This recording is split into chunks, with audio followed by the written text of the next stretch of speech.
ಜಿಲ್ಲಾಧಿಕಾರಿಗಳ ಲೆಕ್ಕಾಚಾರದ ಪ್ರಕಾರನೇ 52,000 ಹೆಕ್ಟೇರ್ ಸೋಯಾಬೀನ್ ಬೆಳೆ ನಷ್ಟ ಆಗಿದೆ. ಅವರ ಲೆಕ್ಕದ ಪ್ರಕಾರನೇ 250ಕ್ಕೂ ಹೆಚ್ಚು ಮನೆಗಳು ನಾಶವಾಗಿದ್ದಾವೆ.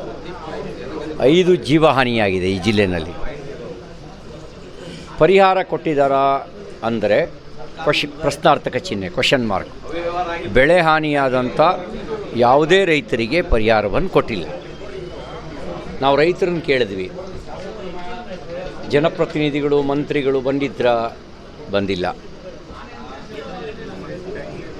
ಅಧಿಕಾರಿಗಳು ಬಂದು ನಿಮ್ಮ ಕಷ್ಟ ಕೇಳಿದಾರ ಸರ್, ನೀವು ಬರ್ತೀರಿ ಅಂತ ನಿನ್ನೆ ರೆವಿನ್ಯೂ ಇನ್ಸ್ಪೆಕ್ಟ್ರು ಬಂದಿದ್ದರು ಅಂತ ಹೇಳಿದರು.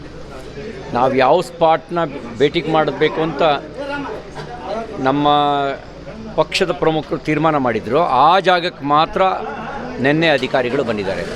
ಬೇರೆ ಜಾಗಗಳಿಗೆ ಅಧಿಕಾರಿಗಳು ಕೂಡ ಹೋಗಿಲ್ಲ. ಸರ್ಕಾರ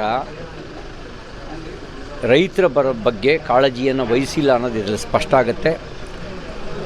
ಮುಖ್ಯಮಂತ್ರಿಗಳು ಹೆಲಿಕಾಪ್ಟ್ರಲ್ಲಿ ವಿಮಾನದಲ್ಲಿ ಸುತ್ತು ಬಂದರೆ ರೈತರ ಕಷ್ಟ ಅರ್ಥ ಆಗತ್ತಾ?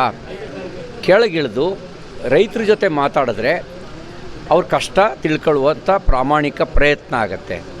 ಮೇಲೆ ಹಾರಾಡ್ಕೊಂಡು ಹೋದರೆ ಅದು ನಾನು ಹೋಗಿದ್ದೆ ಅಂತ ವಿಪಕ್ಷದ ನಾಯಕರಿಗೆ ಮಾಧ್ಯಮದವರಿಗೆ ಕೊಡುವ ಸುದ್ದಿ ಆಗುತ್ತದು.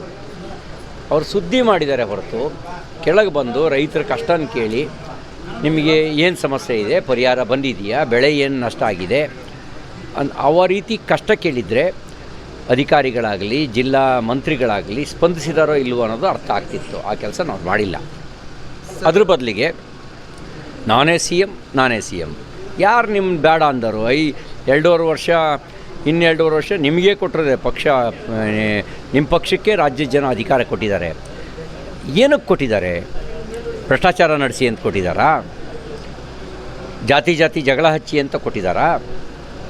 ಬೆಲೆ ಏರಿಕೆ ಮಾಡಿ ಅಂತ ಕೊಟ್ಟಿದ್ದಾರಾ? ನಿಮಗೆ ಅಧಿಕಾರ ಕೊಟ್ಟಿರೋದು ಜನರ ಕಷ್ಟಕ್ಕಾಗಿ ಅಂಥೇಳಿ. ನೀವು ಜನರ ಕಷ್ಟಕ್ಕಾಗೋ ಕೆಲಸ ಏನು ಮಾಡಿದ್ದೀರಿ ಅನ್ನೋದನ್ನು ನಾನು ಹೇಳಬೇಕಾದ ಅವಶ್ಯಕತೆ ಇಲ್ಲ. ರೈತರನ್ನ ಕೇಳಿ ಹೇಳ್ತಾರೆ. ನಿಮ್ಮ ಸರ್ಕಾರದ ಬಗ್ಗೆ ಸರ್ಟಿಫಿಕೇಟ್ ನಾವು ಕೊಡಬೇಕಾದ ಅವಶ್ಯಕತೆ ಇಲ್ಲ. ಗುತ್ತಿಗೆದಾರರ ಸಂಘದ ಅಧ್ಯಕ್ಷರು ಪತ್ರ ಬರೆದಿದ್ದಾರಲ್ಲ, ಅದೇನು ಪ್ರೇಮ ಪತ್ರನಾ? ಲವ್ ಲೆಟ್ರ್ ಏನ್ರಿ ಅದು? ಸಿದ್ದರಾಮಯ್ಯನವ್ರು ಅದನ್ನೂ ಲವ್ ಲೆಟ್ರು ಅಂತ ಅನ್ಕೊಂಬಿಟ್ರೆ ಕಷ್ಟ.